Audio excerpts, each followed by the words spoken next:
Welcome. Thank you. Hello. So I'm sure for many of you, Gabriela and Ximena need no introduction because they have been stalwarts at Semiofest, but for those of you who have not had the pleasure, they are a dynamic duo. Gabriela is based in Barcelona and Ximena is based in Buenos Aires, and together they head up Semiotica Studio, which leads cultural analysis in Latin America and Spain. Ximena is a lecturer in media semiotics at the University of Buenos Aires. Gabriela is a lecturer in fashion communication at IED Barcelona. And their paper is entitled, "The Medium is the Message." So let's take advantage of that. Please welcome them. Thank you.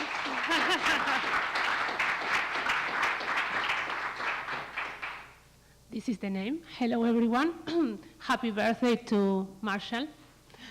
So, this is our fifth time participating in Semiofest, and since this event began, we have had chats among the participants about how difficult it is for commercial semioticians to explain what we do. Then, inspired by this Semiofest edition theme, we decided to combine this concern about our work with the media semiotics research we have been doing in the last few years. Our presentation is called "The Medium is the Message," so let's take advantage of that. Therefore, we think that the best starting point is Marshall McLuhan's words, explaining what he wanted to say, what he wanted to mean with that sentence. And he said that the medium is the message, and this is that the personal and social consequences of any medium is result from the new scale that is introduced to our affairs. The main concept here has to do with the new scale. Each new media brings new possibilities and restrictions to message production and reception. So today we are talking about a hypermedium or metamedium. Many authors have defined the internet in different terms, but all of them talk about one medium that includes many other media at once. And how is the new scale that the internet brings? It has many aspects, but today we want to focus in one in particular, the generation of an incredible amount of data and the access we are able to have to this data. We have learned that analytical frameworks are quite the same we use to do any other semiotic analysis once we are in front of the corpus. The difference here is that the object of study has a huge scale, and we need to make some procedures automatic in order to be able to deal with such an amount of data and find patterns and trends inside it. We have been exchanging knowledge with computer science colleagues with lots of expertise in natural language processing, and we conclude that the core issue is how to link words or sentences with cultural codes. This relationship, words-culture, is coded in algorithms, which are the best-kept secrets. Nobody says anything about that. In this context, what we did was to scrap tweets and Instagram posts with the hashtag semiotics. Since our main objective was to find interesting and appealing ways to talk about semiotics with non-expert users, we filter all the experts users, professional or academics, and keep only the non-expert users. During the user filtering stage, we did some interesting findings about how semiotic awareness is distributed among users. We were able to build this gradient of users of the hashtag semiotics, considering its semiotic expertise level. This gradient indicates that journalists, designers, and artists play the role of a buffer between semioticians, both professional and academic, and non-expert users. They are like in the middle. They act as a go-between. Finding the proper applications to do this work wasn't easy, but eventually we found two treasures of the open source world used by many scholars of the digital humanities field. For scrapping, we use Twitter Archiver for Gmail, and for visualizing, we use Buoyant Tool. And now we want to show you some of the highlights of our analysis. Note that we did not have any a priori model to structure the data. In contrast, we started from scratch, and the structure emerged from the analysis. Let's begin with Twitter. First of all, let's see some interesting numbers.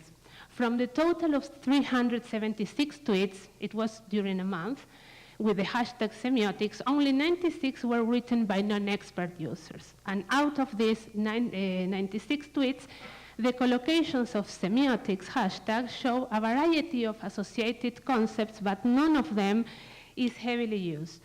Look at this word cloud. You can see the difference of size, which represents frequency difference of terms. You can see how much bigger is semiotics compared with all the other words.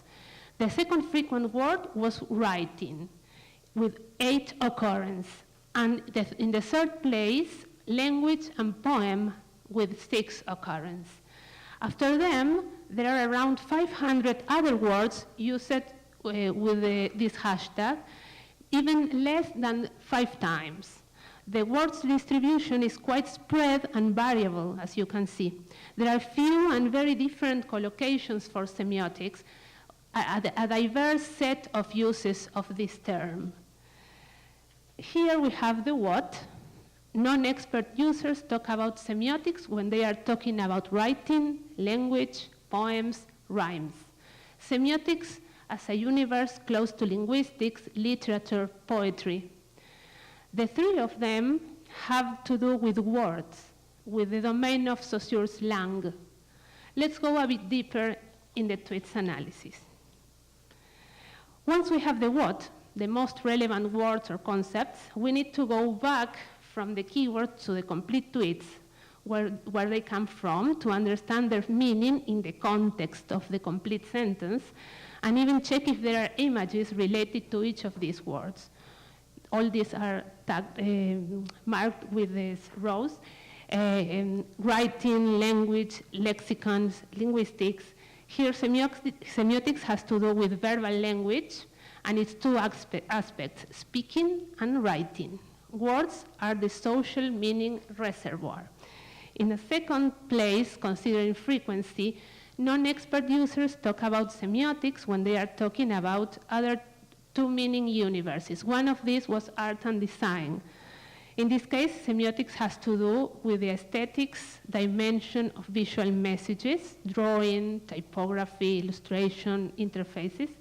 Both universe, lang and art and design, link semiotics with form, with expressions in different languages, verbal and visual expressions.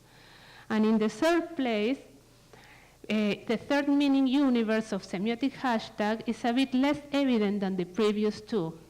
It is used to talk about the way things are specific, at specific places or for specific groups of people. Without specifying it, these users are talking about culture, social codes, patterns, rules. In this case, we could not unveil this meaning universe until we went back from the keywords to the tweets, because this type of tweets were tagged with many other different words regarding the specific topic they were talking about, for example, religion, emojis, etc. The common point between the 3 uses of the hashtag semiotics in Twitter is that it always tags social and cultural products or manifestations, books, poems, stories, symbols, drawings, works of art. What does it mean? This situation implies that non-expert semiotic concept socially circulating refers to meaning, to the richness and complexity of cultural meanings that compose each human creation. Semiotics appears here as a synonym of meaning, our object of study, rather than as a tool to explore, navigate, analyze these different meaning domains. Among these 96 tweets, only 2 of them referred in some way to the power of semiotics to analyze all these cultural products and reveal something that is not visible in the surface, which is the main value our discipline have. We think it is an opportunity to promote the conversation about semiotics as an analytic toolkit, as Martina said. We will come back to this later. Let's listen to Abby now.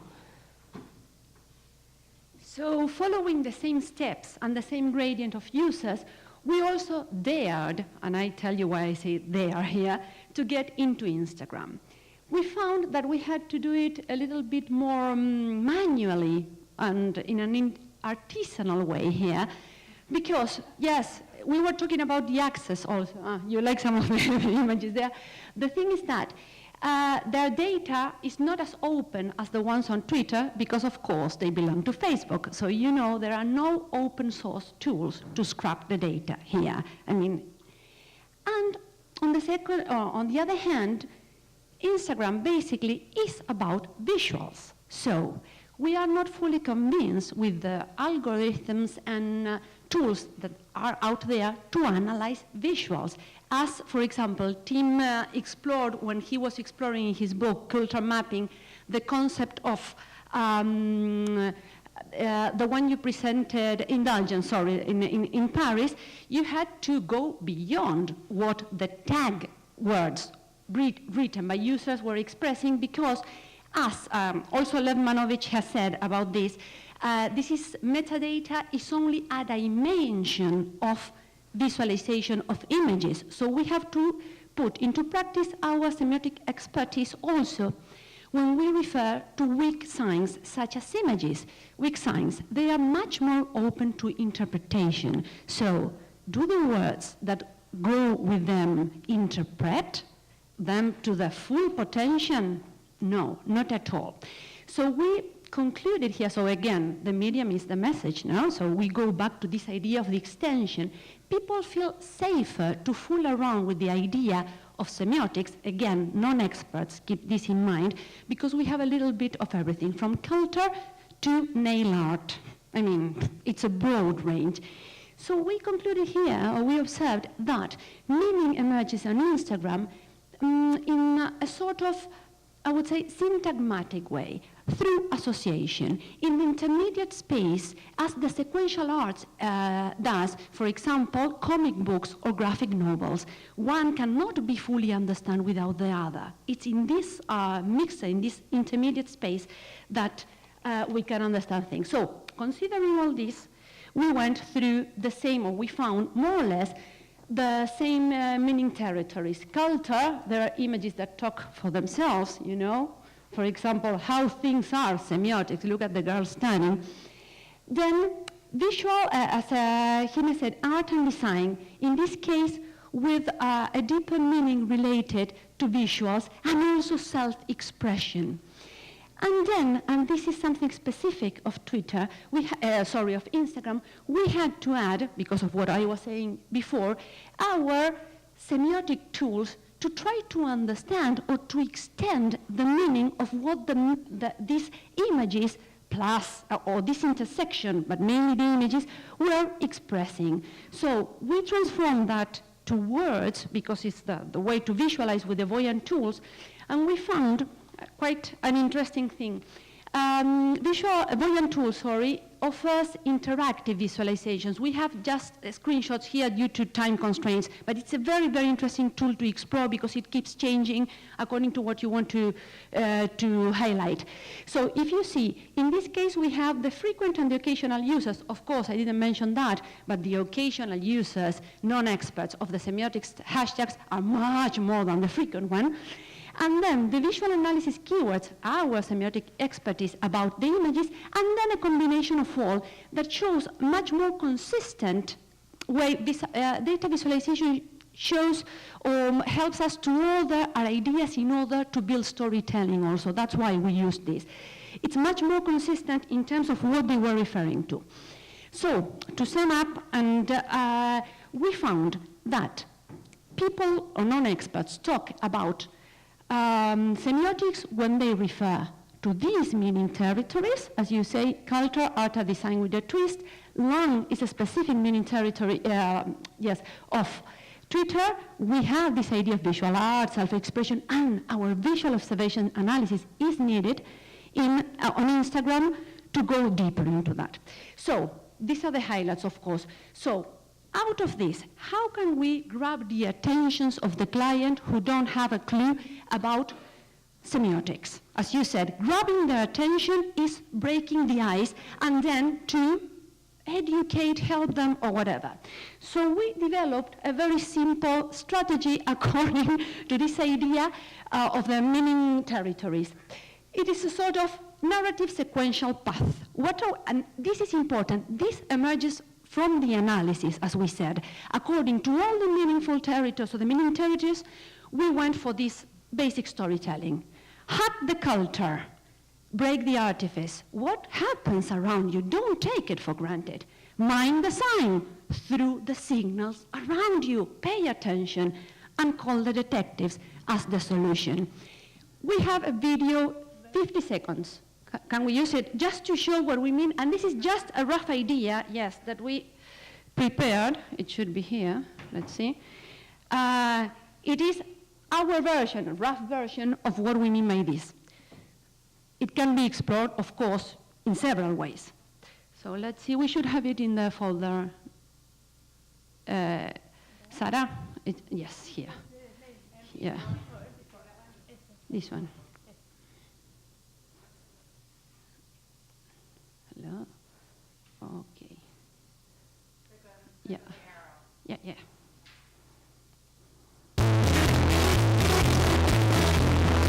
With this, because if not,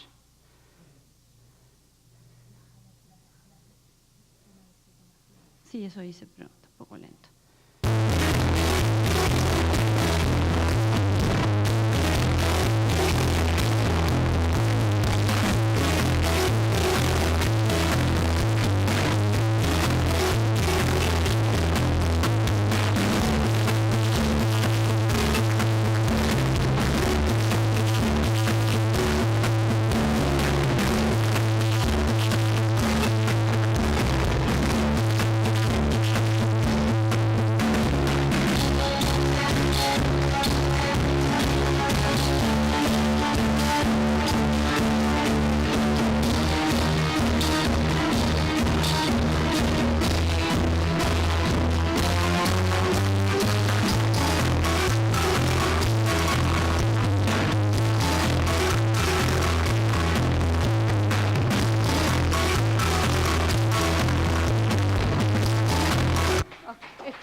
That was really wonderful, and I wish that we could spare some time to have people ask you questions.